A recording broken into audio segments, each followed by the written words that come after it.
और बढ़िया। पिछले लेक्चर में हमने पढ़ा था स्ट्रक्चर ऑफ मेल गैमेटोफाइट या फिर स्ट्रक्चर ऑफ पॉलन ग्रेन या स्ट्रक्चर ऑफ माइक्रोस्पोर की माइक्रोस्पोर पॉलन ग्रेन या मेल गैमेटोफाइट का स्ट्रक्चर किस तरीके का होता है। उसके बाहर में एक्साइन की लेयर थी, अंदर में इंटाइन की लेयर थी, वैक्यूल प्रेजेंट होता है, स्टोर्ड फूड होता है और बाकी चीज़ें जो कुछ भी वहाँ पर प्रेजेंट थी। अब हम यहाँ पर बात करने वाले हैं कि जो माइक्रोस्पोर टेट्राड था उस माइक्रोस्पोर टेट्राड से वो जो डेवलपमेंट हुआ और वो मेल गैमेटोफाइट में जो कन्वर्ट हुआ, तो वो कन्वर्जन जो डेवलपमेंट है वो किस तरीके से हुआ, तो आज हम उसी चीज़ के बारे में देखने वाले हैं।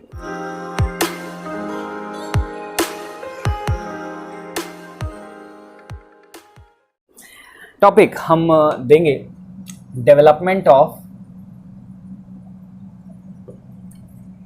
Male gametophyte. मेल गैमेटोफाइट के डेवलपमेंट को हम लोग आज इस वीडियो के अंदर में देखने वाले हैं। तो सबसे पहले अगर हम लोग बात करें कि तो पिछले वीडियो में हमने देखा था कि जो माइक्रोस्पोर टेट्राड था उस माइक्रोस्पोर टेट्राड के अंदर में जो चारों के चारों सेल्स थे, सबसे पहले क्या होता है कि वो चारों के चारों सेल अलग अलग हो जाते हैं एक दूसरे से और फिर उनका डेवलपमेंट स्टार्ट होता है, वो मेल गैमेटोफाइट में कन्वर्ट होना शुरू हो जाते हैं।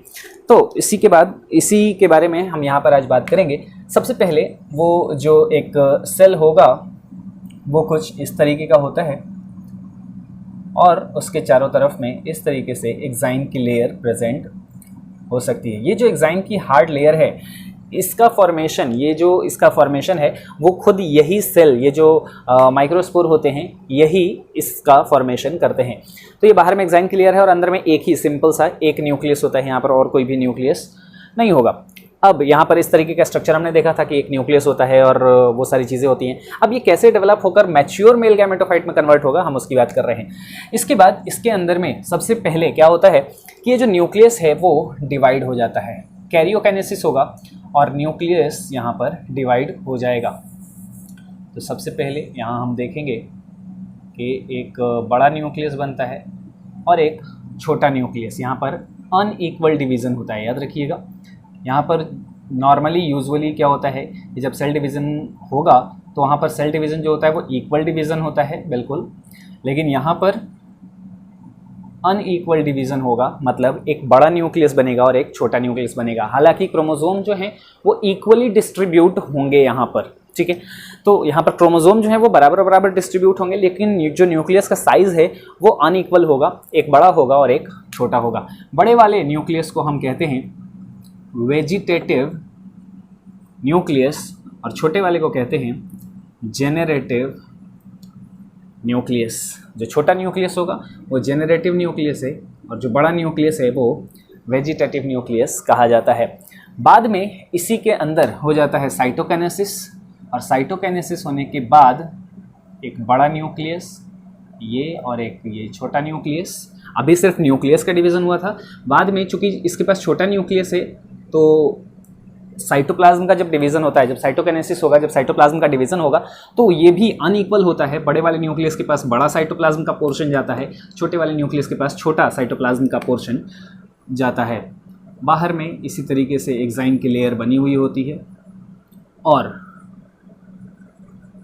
यहाँ पे जो ये बड़ा सेल है, इस बड़े सेल को हम नाम देते हैं वेजिटेटिव सेल और छोटे सेल को नाम दिया जाता है, यहाँ पर इसको कहते हैं वेजिटेटिव सेल और छोटे सेल को नाम देते हैं जेनरेटिव सेल। तो काफ़ी सिंपल सा डिवीज़न है। यहाँ पर नॉर्मल एक सेल होगा, उसके चारों तरफ में एक्साइन की लेयर होगी, उसके अंदर में डिवीज़न होगा। अनइक्वल डिवीज़न होता है, न्यूक्लियस पहले दो पार्ट में डिवाइड हो जाता है। न्यूक्लियस जब दो पार्ट में डिवाइड होगा अनइक्वल डिवीज़न होगा। बड़े वाले न्यूक्लियस को कहते हैं वेजिटेटिव न्यूक्लियस, छोटे वाले न्यूक्लियस को कहते हैं जेनरेटिव न्यूक्लियस। और फिर उसके बाद चूँकि यहाँ पर न्यूक्लियस का अनइक्वल डिवीज़न हुआ था, इसी वजह से जब साइटोकाइनेसिस होगा तो साइटोकाइनेसिस के अंदर में भी अनइक्वल डिवीज़न होता है। यहाँ पर ये एरो लगा के हम यहाँ पे लिख सकते हैं, यहाँ पर हुआ है साइटोकाइनेसिस। और साइटोकाइनेसिस होने के बाद क्या हुआ कि ये जो अब स्ट्रक्चर का फॉर्मेशन हुआ है उसके अंदर में दो सेल हैं, एक वेजिटेटिव सेल और एक जेनरेटिव सेल। वेजिटेटिव सेल बड़ा होगा और जेनरेटिव सेल जो है वो छोटा होगा। कई बार आपसे वेजिटेटिव सेल और जेनरेटिव सेल के बीच में भी डिफरेंस पूछ लिया जाता है एग्जाम में, तो उसके बारे में भी हम जो डिफरेंसेस हैं वो हम आगे लिख लेंगे। अब याद रखेंगे कि ये जो स्टेज है कैप्सिला के अंदर में और मोस्ट ऑफ द एंजियोस्पर्म के अंदर ये मैच्योर पॉलन ग्रेन का स्टेज है। मतलब मैच्योर पॉलन ग्रेन के अंदर में दो सेल होगा, एक बड़ा और एक छोटा। बड़े वाले सेल को वेजिटेटिव सेल कहते हैं और छोटे वाले सेल को जेनरेटिव सेल कहते हैं।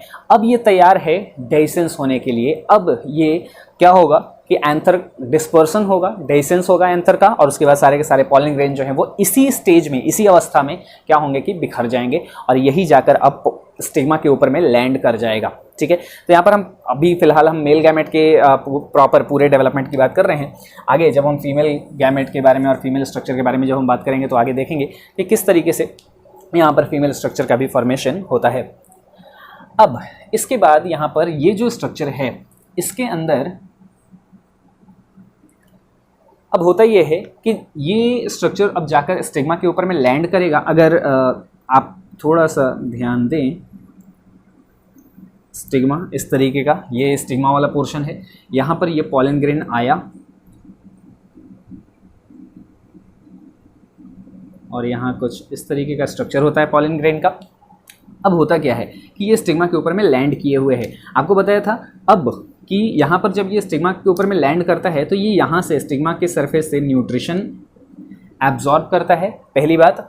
और दूसरी बात ये कि ये भी हाइग्रोस्कोपिक नेचर होते हैं। जैसे एंडोथीसियम की लेयर हाइग्रोस्कोपिक थी, यानी कि वो एयर से मॉइस्चर एब्जॉर्ब कर लेते थे, वैसे ही ये पॉलन ग्रेन भी जो होता है वो भी हाइग्रोस्कोपिक नेचर का होता है। मतलब एयर से ये भी मॉइस्चर एब्जॉर्ब कर लेता है और मॉइस्चर एब्जॉर्ब करके ये स्वेल अप होने की कोशिश करता है। अब अगर आपको पिछले लेक्चर में मैंने बताया था कि ये जो इसका स्ट्रक्चर होगा, आप इमेजिन करना, इस चीज़ को याद रखना, मैंने बोला था कि ये आगे काम आने वाला है। वो जो मॉडल था पॉलन ग्रेन का कि आपकी प्लास्टिक की बॉल है और प्लास्टिक की बॉल में आपने बहुत सारे होल्स कर रखे हैं और उसके अंदर में आपने एक बलून डाल दिया है किसी भी एक होल से और उसके अंदर में हमने वाटर भर रखा है। अब हो क्या रहा है कि ये और भी ज़्यादा वाटर एब्जॉर्ब करता जा रहा है। ये स्टिग्मा के ऊपर में जाने के बाद जितना ज़्यादा वाटर एब्जॉर्ब करेगा वो अब स्वेलअप होने की कोशिश करेगा। तो अंदर का बलून वाला जो पोर्शन है वो तो स्वेलअप हो रहा है, लेकिन बाहर जो प्लास्टिक की बॉल है वो चूंकि हार्ड है, वो रिजिड है, तो इस वजह से वो बाहर और भी ज़्यादा एक्सपैंड नहीं हो सकती है। तो एक्साइन की जो लेयर है वो हार्ड लेयर, वो बाहर में क्या होता है कि वो इस एक्सपेंशन को रेसिस्ट करता है, रोकता है, जिसकी वजह से अब यहाँ पर जहाँ एक्साइन प्रेजेंट नहीं होते, जहाँ पर गैप होता है, मतलब जर्म पोर, जो जर्म पोर वाली जगह जो है वहाँ से अब ये साइटोप्लाज्म जो है वो स्क्वीज आउट करके बाहर निकल जाता है। ये था थोड़ा इस तरीके से समझाने के लिए। इस चीज़ का पूरा जो डेवलपमेंट है वो भी हम लोग आगे देखेंगे। फिलहाल हम चूँकि सिर्फ हम मेल गैमेटोफाइट की बात कर रहे हैं, तो मेल गैमेटोफाइट इस स्टेज में आने के बाद स्टिग्मा के ऊपर में लैंड करेगा, न्यूट्रिशन एब्जॉर्ब करेगा और मॉइस्चर एब्जॉर्ब करेगा। और मॉइस्चर एब्जॉर्ब करने के बाद यहाँ पर होगा क्या कि इसके अंदर कुछ इस तरीके से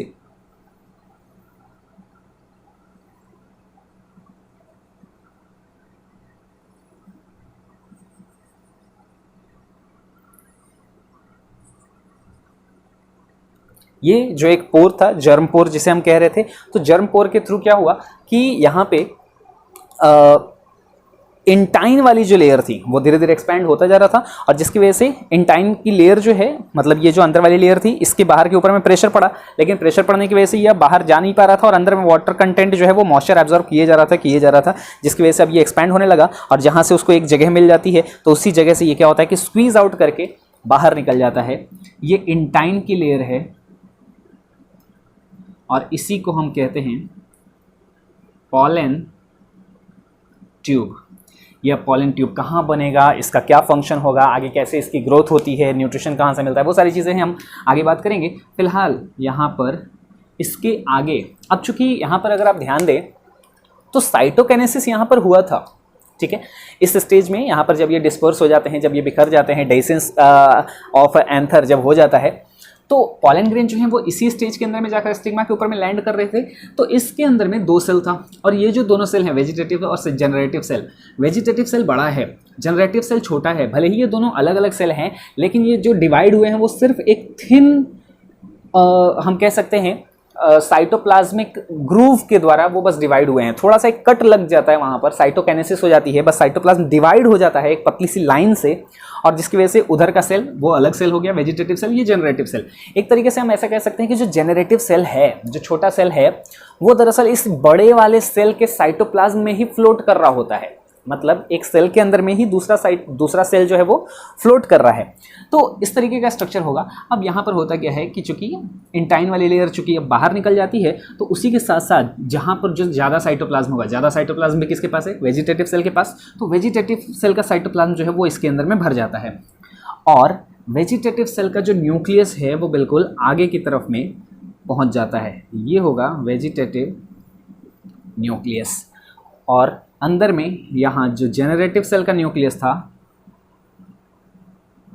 वो अंदर में पड़ा रहेगा। शुरू से ही आप ध्यान देंगे कि जो जनरेटिव वाला न्यूक्लियस है वो सॉलिड में मैंने रिप्रेजेंट कर रखा है, और बिल्कुल ब्लैंक में वेजिटेटिव न्यूक्लियस है। जनरेटिव न्यूक्लियस जो है वो सॉलिड है यहाँ पर भी, और ये ब्लैंक जो है वो है वेजिटेटिव सेल या वेजिटेटिव न्यूक्लियस। तो यहाँ पर ये जनरेटिव न्यूक्लियस है, ये छोटा वाला जो था, और जो बड़ा वाला जो सेल था, बड़ा वाला जो साइटोप्लाज्म था वेजिटेटिव सेल, उसका साइटोप्लाज्म बाहर निकल गया, और वेजिटेटिव न्यूक्लियस भी साथ साथ उसी के साथ में बाहर में आ गया।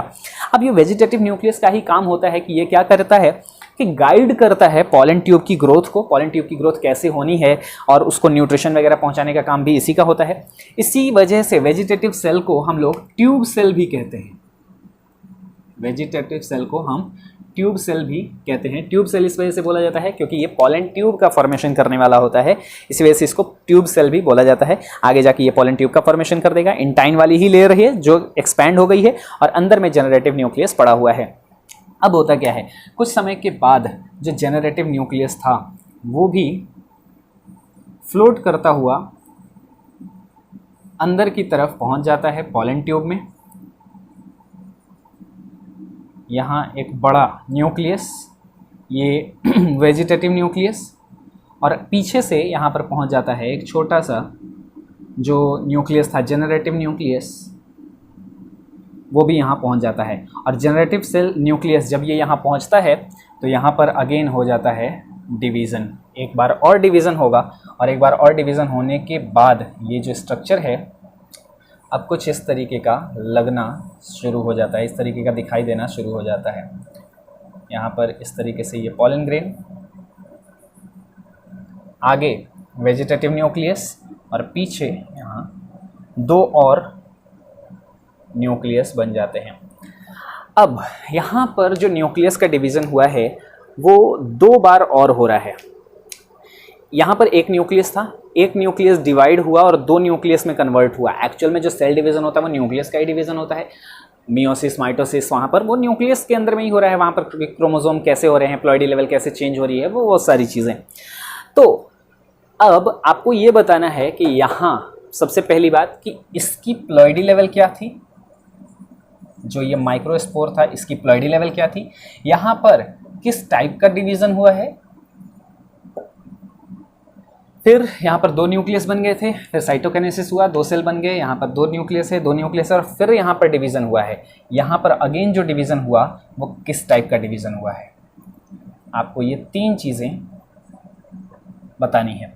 पहला कि इसका प्लॉइडी लेवल क्या होगा, ये हैप्लॉइड है या डिप्लॉइड है। आपको पता भी चलता रहे कि आपका चैप्टर जो है, अगर आप लगातार ये वीडियोस देख रहे हैं तो आपकी तैयारी कैसी चल रही है, आप पिछला कुछ रिकॉल कर पा रहे हैं या नहीं, या फिर ये चैप्टर के अंदर में हम लोग हैं कहाँ, क्या पढ़ रहे हैं, और ये कहाँ से ये सारी चीज़ें हैं, ये है क्या, है ना, आइडिया लगना चाहिए अपने को।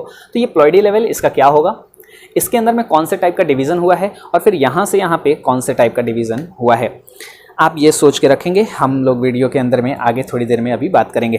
तो इस चीज़ को अभी क्या होगा कि एक सेल था, एक ये माइक्रोस्पोर था, जिसके अंदर में यहाँ पर डिवीज़न हुआ, 2 न्यूक्लियस बन गए, एक बड़ा न्यूक्लियस बनेगा, एक छोटा न्यूक्लियस बनेगा। ये वेजिटेटिव न्यूक्लियस है, ये जनरेटिव न्यूक्लियस है। बाद में साइटोकाइनेसिस हो जाता है, साइटोकाइनेसिस होने के बाद एक बड़ा सेल बनता है, एक छोटा सेल बनता है। बड़े वाले सेल को वेजिटेटिव सेल या फिर ट्यूब सेल कहते हैं, और छोटे वाले सेल को जनरेटिव सेल कहते हैं। इसके बाद यहाँ पर क्या होता है कि इसी स्टेज में ये डिस्पर्स हो जाता है, और वहाँ पर जाने के बाद स्टिग्मा के ऊपर में लैंड करने के बाद ये वाटर एब्जॉर्ब करता है हाइग्रोस्कोपिक नेचर की वजह से, और पॉलन ट्यूब का फॉर्मेशन कर देता है। पॉलन ट्यूब की जो वॉल बनती है वो इंटाइन की ही वॉल होती है, और आगे आगे में ट्रैवल करता हुआ चला जाता है वेजिटेटिव न्यूक्लियस। पीछे से वेजिटेटिव न्यूक्लियस के पीछे जस्ट जनरेटिव न्यूक्लियस भी पीछे पीछे चला जाएगा और अगेन इस जनरेटिव न्यूक्लियस के अंदर में भी एक बार और डिवीज़न हो जाता है और एक बार और डिवीज़न होने के बाद फिर से दो न्यूक्लियस का फॉर्मेशन हो जाता है। ये जो दोनों न्यूक्लियस बनेंगे, ये वाला कौन सा सेल था, ये वाला कौन सा न्यूक्लियस था, वेजिटेटिव न्यूक्लियस, और यहाँ जो दो न्यूक्लियस बने हैं इन्हीं दोनों को हम कहते हैं मेल गैमेट। अब ये कंप्लीट डेवलपमेंट हो चुका है मेल गैमेटोफाइट का। अब वापस से लाइफ साइकिल, अगर आपने लाइफ साइकिल वाली वीडियो नहीं देखी है, मैंने पहले भी बोला है कि बिना लाइफ साइकिल वाली वीडियो देखे हुए हर एक स्टेज पर हमें उस चीज़ की ज़रूरत पड़ेगी। अगर आपने लाइफ साइकिल की वीडियो अच्छे से देखी है और अच्छे से समझा हुआ है, यकीन मानो ये सारा चैप्टर बहुत ही आसान हो जाएगा। आपको चीज़ें याद भी करने की ज़रूरत नहीं है, वो अपने आप याद रह जाएंगी। तो आप अभी भी अगर लाइफ साइकिल वाला वीडियो नहीं देखे हैं तो आप ज़रूर देख लीजिएगा। आपको यहाँ पर कार्ड्स में भी लिंक मिल जाएगा, साथ ही डिस्क्रिप्शन में भी लिंक होगा।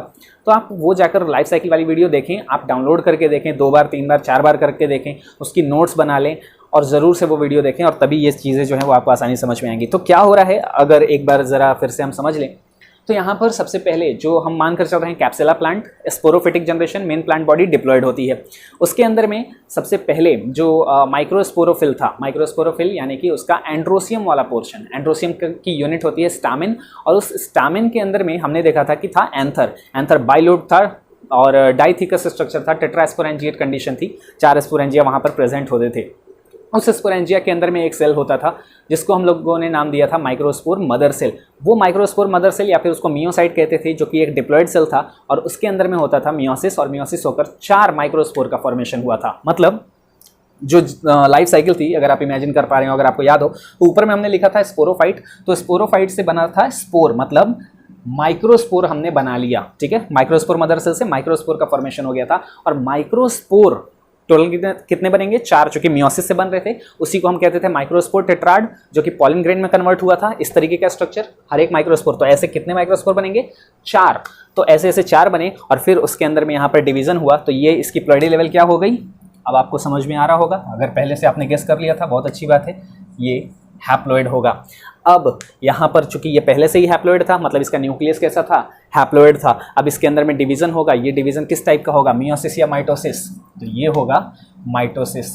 चूँकि हमने मियोसिस और माइटोसिस वाली वीडियो, जो लाइफ साइकिल वाली जो वीडियो थी, लाइफ साइकिल नहीं सॉरी, आपके उसके पहले जो एक वीडियो थी जिसके अंदर में हमने जीन और क्रोमोसोम के बारे में बात करी थी, मियोसिस माइटोसिस के बारे में बात करी थी, उसका वीडियो आपको यहाँ पर डिस्क्रिप्शन में मिल जाएगा, तो वो भी आप वहाँ पर चेकआउट कर सकते हैं। तो हमने वहाँ पर उस वीडियो के अंदर में बात करी थी कि कभी भी हैप्लॉइड सेल के अंदर में मियोसिस नहीं हो सकता है। तो ये पहले से ही हैप्लॉइड है, तो इसके अंदर में माइटोसिस होगा, 2 न्यूक्लियस का फॉर्मेशन हुआ, अगेन यहाँ पर साइटोकाइनेसिस हो गया, दोनों हैप्लॉइड सेल बन गए। फिर इन हैप्लॉइड सेल में से ये वेजिटेटिव न्यूक्लियस, ये भी हैप्लॉइड है, ये भी हैप्लॉइड है, अगेन यहाँ पर ये आया और जनरेटिव न्यूक्लियस भी पीछे पीछे क्या होता है कि यहाँ पे पहुँच जाता है और फिर इसके अंदर में डिवीजन होता है और जनरेटिव न्यूक्लियस फिर से डिवाइड करके 2 न्यूक्लियस का फॉर्मेशन करता है। अगेन ये भी हैप्लॉइड न्यूक्लियस था, दोनों हैप्लॉइड थे। फिर से इसके अंदर में जब डिवीजन हुआ तो फिर से किस टाइप का डिवीजन हुआ, माइटोसिस। फिर से यहाँ क्या होगा, माइटोसिस, याद रखिएगा। तो यहाँ पे क्या हुआ, अगेन माइटोसिस हुआ और माइटोसिस होने के बाद यहाँ पर 2 मेल गैमेट का फॉर्मेशन हो गया। तो ये तीनों की प्लॉइडी लेवल क्या होगी, हैप्लॉइड। वेजिटेटिव न्यूक्लियस भी हैप्लॉइड है और दोनों ये मेल गैमेट हैं, ये दोनों भी क्या हैं, हैप्लॉइड हैं। तो हमने क्या करा था, हमने बताया आपको लाइफ साइकिल के अंदर में कि मेन प्लांट बॉडी स्पोरोफाइट होगी, स्पोरोफाइट के अंदर में स्पोर बना, माइक्रोस्पोर बना, ये रहा माइक्रोस्पोर, और माइक्रोस्पोर से बनते हैं क्या, गैमेटोफाइट। तो ये बन गया गैमेटोफाइट, ये रहा मैच्योर गैमेटोफाइट या पॉलन ग्रेन जब हम बोलते हैं, तो ये मैच्योर पॉलन ग्रेन है। गैमेटोफाइट वर्ड यूज़ अभी नहीं करेंगे, अभी हम इसको मैच्योर पॉलन ग्रेन कहते हैं। बाद में जो गैमेटोफाइट, और गैमेटोफाइट के अंदर में होता है माइटोसिस। याद करो, यहाँ से जो नीचे वाले गैमेटोफाइट लिखा था और हमने इधर गैमेट लिखा था, यहाँ से यहाँ तक हमने एरो बना के और इधर लिखा था माइटोसिस। ठीक है, तो गैमेटोफाइट के अंदर में गैमेट बनते हैं थ्रू माइटोसिस, और देखिए गैमेटोफाइट के अंदर में यहाँ पर माइटोसिस हुआ है और 2 मेल गैमेट का फॉर्मेशन हो गया है। अब उस शायद सेकंड वाली वीडियो के अंदर में भी इसी चैप्टर के हमने देखा था, चैप्टर का ओवरव्यू कि हम पढ़ क्या रहे हैं। तो पहले हमने मेल का पूरा डेवलपमेंट देखा था कि गैमेट तक कैसे होगा, फिर फीमेल का डेवलपमेंट हम पूरा देखेंगे गैमेट तक कैसे होगा, और फिर उनके बाद पॉलिनेशन होगा, फ्यूजन होगा, फर्टिलाइजेशन कहेंगे, जाइगोट बनेगा और फिर चैप्टर खत्म हो जाएगा, है ना, एंडोस्पर्म, फ्रूट और वो सारी चीज़ें पढ़ के। तो अब हमने यहाँ पर मेल गैमेट बना लिया है। ये टॉपिक अब हमारा ऑलमोस्ट खत्म होने के कगार पर है। ठीक है, तो ये सारी चीज़ें अभी तक हमने सीख ली हैं। तो अब आप बताएंगे ध्यान से, देखिए यहाँ पर कुछ और भी टर्म्स आते हैं कॉम्पिटिटिव एग्जाम्स के अंदर में जब आप देखते हैं तो वहाँ पर आपको टर्म से कंफ्यूज किया जाता है कि मेल गैमेटोफाइट और पॉलन ग्रेन क्या एक ही है या डिफरेंट है। तो इस स्टेज पर क्या हो रहा है ना कि ये वाली जो स्टेज है, ये स्टेज जो है इस स्टेज में मतलब जहाँ पर 2 सेल है, इस स्टेज में पॉलन ग्रेन जो है वो शेड होता है। शेड होने का मतलब ये यहाँ से बिखरता है और स्टिग्मा के ऊपर में जाके लैंड होता है, तो वो इस स्टेज में होता है मोस्टली, ठीक है। तो शेड जब होता है तो उस वक्त पे उसके अंदर में कितने न्यूक्लियस होते हैं या कितने सेल होते हैं? 2। लेकिन ये मैच्योर पॉलन ग्रेन है, अभी हम इसको male gametophyte, mature male gametophyte नहीं कह सकते। मेल गैमेटोफाइट मैच्योर होता है इस वक्त पे जहां पर उसके अंदर में मेल गैमेट भी हो। तो मेल गैमेटोफाइट तब कहेंगे जब उसके अंदर मेल गैमेट का फॉर्मेशन हो चुका होगा। तो इस वजह से मैच्योर मेल गैमेटोफाइट जब बोला जाता है तो वहां पर हम कहते हैं कि 3 सेल होता है, यानी कि 3 सेल या 3 न्यूक्लियस, जो कुछ भी आपको टर्म यहां पर दिया जाएगा। तो मैच्योर मेल गैमेटोफाइट बोला जाएगा तो 3 सेल्ड स्टेज होगा। मैच्योर पॉलन ग्रेन बोला गया तो 2 सेल्ड स्टेज होगा। अब ये मैच्योर पॉलन ग्रेन है मतलब ये मैच्योर मेल गैमेटोफाइट नहीं है, और अगर ये मैच्योर मेल गैमेटोफाइट नहीं है इसका मतलब ये इमैच्योर मेल गैमेटोफाइट है। तो पॉलन ग्रेन को, मैच्योर पॉलन ग्रेन को इमैच्योर मेल गैमेटोफाइट या फिर पार्शियली डेवलप्ड मेल गैमेटोफाइट भी बोल दिया जाता है। तो पार्शियली डेवलप्ड मेल गैमेटोफाइट कह सकते हैं, इमैच्योर मेल गैमेटोफाइट कह सकते हैं पॉलन ग्रेन को। लेकिन पॉलन ग्रेन जब वर्ड बोला जाएगा तो पॉलन ग्रेन के साथ हम लोग वर्ड लगाएंगे मैच्योर पॉलन ग्रेन। लेकिन ये मैच्योर पॉलन ग्रेन नहीं है, ये मैच्योर मेल गैमेटोफाइट है। बात आ रही होगी आई होप समझ में। तो ये मैच्योर मेल गैमेटोफाइट है, ये मैच्योर पॉलन ग्रेन है, या फिर इमैच्योर मेल गैमेटोफाइट है, या फिर पार्शियली डेवलप्ड मेल गैमेटोफाइट है। ये बात क्लियर हो गई होगी। उसके बाद यहाँ पर एक और चीज़ आपसे पूछी जाती है कि for the formation of mature male gametophyte how many meiotic and how many mitotic divisions are required. एक मैच्योर मेल गैमेटोफाइट के बनाने के लिए कितने मियोसिस और कितने माइटोसिस की जरूरत पड़ती है? तो मैच्योर मेल गैमेटोफाइट मतलब कौन सी स्टेज? ये वाली। तो यहाँ तक आने के लिए हमने कितनी बार मियोसिस कराया और कितनी बार माइटोसिस कराया? तो जब भी आपसे मियोसिस माइटोसिस काउंट पूछा जाएगा तो आप शुरू से नहीं गिनेंगे कि जब स्पोरोजिनस टिश्यू था, प्राइमरी स्पोरोजिनस टिश्यू, और फिर उससे स्पोरोजिनस टिश्यू बना, तो उस वक्त पे भी माइटोसिस ही हो रहा था। लेकिन हम उसको काउंट नहीं करेंगे क्योंकि पता नहीं बचपन से तब तो प्लांट के अंदर में कितनी बार ही माइटोसिस हुआ होगा। तो हम काउंट कहाँ से करते हैं? जहाँ पर पहली बार मियोसिस हुआ होता है, ठीक है। तो माइक्रोस्पोर डिफरेंशिएशन हुआ था सबसे पहले। आपने जब हम माइक्रोस्पोरोजेनेसिस जब हम लोग देख रहे थे माइक्रोस्पोर का फॉर्मेशन किस तरीके से होता है, तो वहाँ पर आप अगर आपके पास नोट्स होगा आप देखते वहाँ पर चलेंगे, तो वहाँ पर हमने सबसे पहले लिखा था मेंशन करके प्राइमरी स्पोरोजिनस टिश्यू, वो उसके अंदर में माइटोसिस हुआ था और फिर बना था स्पोरोजिनस टिश्यू, ठीक है। उस स्पोरोजिनस टिश्यू जो है वो डिफरेंशिएट होकर उन्होंने बनाया था माइक्रोस्पोर मदर सेल्स या एसएमसी, माइक्रो एसएमसी जहाँ पर लिखा हुआ होगा या मियोसाइट लिखा हुआ होगा। तो वहाँ पर डिफरेंशिएशन हुआ है और फिर उस माइक्रोस्पोर मदर सेल के अंदर फिर होता है मियोसिस और 4 माइक्रोस्पोर बनते हैं। तो माइक्रोस्पोर मदर सेल में मियोसिस हुआ और 4 माइक्रोस्पोर बने हैं, तो हम वहाँ से डिवीजन काउंट करेंगे। माइक्रोस्पोर मदर सेल के पहले जो एक बार प्राइमरी स्पोरोजिनस टिश्यू से स्पोरोजिनस टिश्यू जो बना था उसमें भी माइटोसिस हुआ था, लेकिन हम उस माइटोसिस को काउंट नहीं करेंगे क्योंकि उसके पहले तो पता नहीं कितनी बार भी माइटोसिस हुआ होगा। तो हमारा जो मेन है, जो हमको जब हम मेल गैमेटोफाइट बना रहे हैं तो उसके लिए कितनी बार डिवीजन हुआ, तो मेल गैमेटोफाइट बनाने की शुरुआत कहाँ से हुई? माइक्रोस्पोर मदर सेल से। माइक्रोस्पोर मदर सेल ने सबसे पहले डिवीजन करा और डिवीजन करने के बाद मियोसिस डिवीजन करा और मियोसिस करने के बाद 4 माइक्रोस्पोर का फॉर्मेशन किया। तो एक मैच्योर मेल गैमेटोफाइट को बनाने के लिए हमें कितनी बार मियोसिस करना पड़ा? एक बार सबसे पहले हुआ माइक्रोस्पोर मदर सेल में मियोसिस, जहाँ पे मियोसिस हुआ तो 4 माइक्रोस्पोर बने थे और उसके बाद यहाँ पर डिवीजन आ जाओ यहाँ पर आगे। तो आगे अब कहीं पे मियोसिस हुआ है क्या? कहीं नहीं हुआ, क्योंकि मियोसिस एक ही बार हो सकता है। एक बार कहीं पे भी आपने लाइफ साइकिल के अंदर में अगर मियोसिस करा दिया किसी एक सेल में, मतलब कोई एक सेल की एंसेस्ट्री चल रही है, एक सेल है वो डिवाइड होता जा रहा है, तो उसके अंदर माइटोसिस आप 3-4 बार करा सकते हैं, लेकिन मियोसिस उस पूरी लाइफ साइकिल में एक ही बार करा सकते हैं। एक सेल की लाइफ में सिर्फ एक ही बार मियोसिस हो सकता है अगर वो डिप्लॉयड है तो। चूंकि डिप्लॉयड होगा, एक बार मियोसिस होगा, हैप्लॉयड हो चुका, अब हैप्लॉयड के अंदर में वापस से मियोसिस नहीं हो सकता। तो एक मैच्योर मेल गैमेटोफाइट बनाने के लिए कितने मियोसिस और कितने माइटोसिस की रिक्वायरमेंट होती है? तो मियोसिस तो एक ही होगा हमेशा। माइटोसिस कितनी बार हुआ तो उसके बाद हमको काउंट करना है। तो माइक्रोस्पोर मदर सेल के अंदर में मियोसिस हो गया था, उसके बाद यहाँ पर एक बार माइटोसिस हुआ 1, फिर आगे कहीं माइटोसिस नहीं हुआ है, इधर कहीं माइटोसिस नहीं हुआ है, फिर यहाँ माइटोसिस हुआ है 2। तो यहाँ पर एक पॉइंट निकल कर सामने आता है कि for the formation of mature male gametophyte there will be one meiotic division and 2 mitotic divisions are required. I hope ये बात आपको समझ में आ गई होगी, ठीक है। इसके अलावा भी और कुछ भी पॉइंट्स हैं अभी कि जो पॉलन ग्रेन होता है उसके अंदर में डेवलपमेंट किस टाइप का होगा, इन सीटू होगा या एक्स सीटू होगा, तो उसकी बात भी अभी हम आगे थोड़ी देर में करेंगे। सबसे पहले आप इसे लिख लेंगे। चलिए अब यहाँ पर हम कुछ पॉइंट्स को डिस्कस कर लेते हैं। कुछ एक क्वेश्चन आपसे पूछे जाते हैं इस टॉपिक के रिगार्डिंग कि वेजिटेटिव न्यूक्लियस में और जेनरेटिव न्यूक्लियस में क्या डिफरेंस होता है, और उसी तरीके से ऐसे छोटे छोटे बहुत सारे क्वेश्चंस पूछ लिए जाते हैं। सबसे पहले हम लिख लेंगे यहाँ पर, एक साइड में लिखेंगे वेजिटेटिव न्यूक्लियस, आप 2 कॉलम बना लेंगे, और एक साइड में लिखेंगे जेनरेटिव न्यूक्लियस या vegetative cell and generative cell. हम सेल ही कर देते हैं यहाँ पर, है ना, हम लोग ऐसा कर लेते हैं, यहाँ पर सेल लिख लेते हैं। तो vegetative cell and generative cell.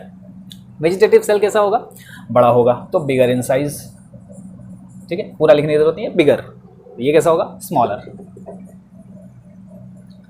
Irregular nucleus, यहाँ पर जाहिर सी बात है रेगुलर शेप का होगा, सॉरी स्पिंडल शेप का होता है, स्पिंडल शेप्ड होगा, ठीक है। वेजिटेटिव सेल जो है इसके पास बिगर न्यूक्लियस भी होता है,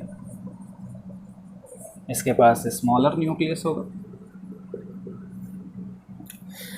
प्रोवाइड न्यूट्रिशन, इसका काम जो होता है वो न्यूट्रिशन प्रोवाइड करने का काम होता है, ठीक है। और ये जो है डिवाइड टू फॉर्म, इसका काम क्या होगा, ये डिवाइड होके बाद में फॉर्म मेल गैमेट। इसका जो साइटोप्लाज्म होता है वो डेंस होता है, हेड्स डेंस साइटोप्लाज्म, ठीक है। इसके अंदर में हम कुछ और भी पॉइंट्स लिख सकते हैं। प्रोवाइड न्यूट्रिशन मतलब इसके पास क्या होता है कि फंक्शन इसका क्या हो जाता है, स्टोरेज ऑफ फूड, है ना। एक और पॉइंट हम यहाँ ऐड कर सकते हैं कि इसके पास it is present in the cytoplasm of vegetative cell, ठीक है। तो present in cytoplasm of vegetative cell, ये भी चीज़ें हम यहाँ पर मेंशन कर सकते हैं। तो ये हो जाते हैं वेजिटेटिव सेल और जनरेटिव सेल के बीच में कुछ डिफरेंसेस, आप इसको भी जल्दी से नोट डाउन कर लेंगे। तो अब हम बात कर लेते हैं कुछ इंपॉर्टेंट पॉइंट्स की जो हमने अभी तक जो पढ़ा है उसके बारे में, कि क्या कुछ चीज़ें हमको हमारे सामने निकल कर सामने आती हैं। तो पहला है when the pollen grain is mature it contain 2 cells. मैंने आपको बताया कि जो पॉलन ग्रेन मैच्योर होगा, ठीक है, यहाँ पर पहली इंपॉर्टेंट बात है कि pollen grain mature and 2 cells. जब पॉलन ग्रेन मैच्योर होते हैं तो उसके पास कितने सेल होंगे, 2 सेल होंगे। जब मेल गैमेटोफाइट मैच्योर होगा तो 3 सेल होंगे, ठीक है। उसके बारे में भी हम आगे बात करेंगे। Development of pollen takes place at mother place, at mother place, इस वर्ड को आप याद रखेंगे। डेवलपमेंट ऑफ पॉलन, डेवलपमेंट जो होगा of pollen takes place at mother place, mother place पे ही डेवलपमेंट होता है, यानी कि इनसाइड पॉलन सैक। जो डेवलपमेंट है वो कहाँ हो रहा है, मतलब जहाँ पर पॉलन बना, पॉलन कहाँ पर बना है, पॉलन सैक में या स्पोरेंजिया में, तो उसका जो डेवलपमेंट हो रहा है वो डेवलप भी वहीं पर हो रहा है कि उस एक बार वो वहाँ पर फॉर्मेशन होने के बाद उसका डेवलपमेंट कहीं और हो रहा है, वहीं पे होता है। पॉलन ग्रेन का डेवलपमेंट वहीं होता है, लेकिन मेल गैमेटोफाइट, जब हम कहेंगे मैच्योर मेल गैमेटोफाइट का जो डेवलपमेंट है वो आधा अपनी मदर प्लेस में होता है और आधा स्टिग्मा के ऊपर में होता है। तो यहाँ पर ध्यान रखेंगे आप, पॉलन ग्रेन जब भी बोला जा रहा है पॉलन ग्रेन बन जाएगा एंथर में ही, उसके बाद डिस्पर्स होगा 2 सेल्ड स्टेज, उसको हम कह रहे हैं पॉलन ग्रेन, उसको कह रहे हैं मैच्योर पॉलन ग्रेन। लेकिन अभी मेल गैमेटोफाइट वर्ड जब बोला जाएगा तो वो अभी मैच्योर कंप्लीट डेवलपमेंट नहीं हुआ है, वो जाएगा स्टिग्मा के ऊपर में, फिर वहाँ पर पॉलन ट्यूब बनेगा, फिर उसके अंदर में मेल गैमेट बनेंगे, 2 मेल गैमेट, तब हम कहेंगे वो मैच्योर मेल गैमेटोफाइट है। तो मेल गैमेटोफाइट का डेवलपमेंट कैसा हुआ, अपने मदर प्लेस पे भी हुआ, यानी कि इन सीटू, ठीक है, क्या वर्ड है, इन सीटू, मदर प्लेस पे होता है तो, और बाहर होता है तो एक्स सीटू। तो वही यहाँ पर लिखा हुआ है कि डेवलपमेंट ऑफ पॉलन, ठीक है, यहाँ पर पॉलन के बारे में बात हो रही है, takes place at mother place, यहाँ पर कहाँ पर हो रही है, मदर प्लेस में, inside pollen sac is called in situ development, ठीक है। इन सीटू वर्ड का मतलब ही होता है क्या, एट मदर प्लेस, ठीक है। तो पॉलन ग्रेन का जो डेवलपमेंट होगा वो कैसा होगा, पॉलन सैक में होगा और इसी वजह से उसको इन सीटू डेवलपमेंट कहते हैं। उसके बाद इस वर्ड को अभी आप याद रखेंगे, हम इसके रिगार्डिंग अभी क्वेश्चन भी करेंगे। Pollen tube is formed by vegetative cell surrounded by intine. हम जानते हैं पॉलन ट्यूब जो होता है वो क्या होता है, formed by vegetative cell. Pollen tube किससे बना होता है, वेजिटेटिव सेल से, जो कि सराउंडेड होता है किससे, इंटाइन के द्वारा।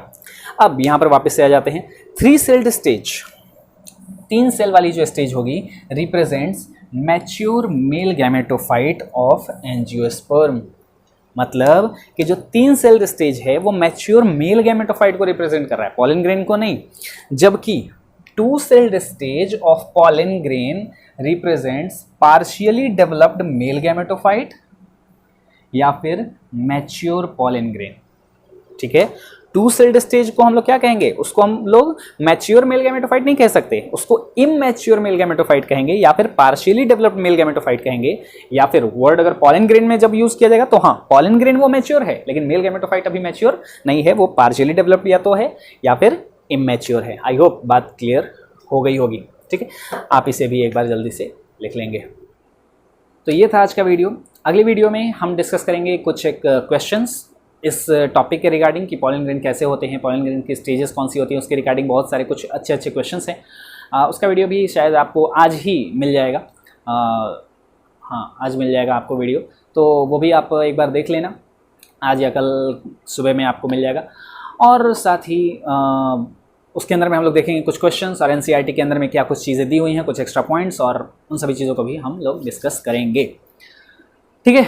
बाकी वीडियो में कुछ भी पसंद आया हो तो लाइक कर देना, इन्फॉर्मेशन लगा होगा तो, और अगर शेयर करने का मन होगा शेयर कर देना यार, कुछ कमेंट कर देना अगर मतलब अगर आपको कुछ भी डाउट हो तो आप कमेंट बॉक्स में पूछ लेना।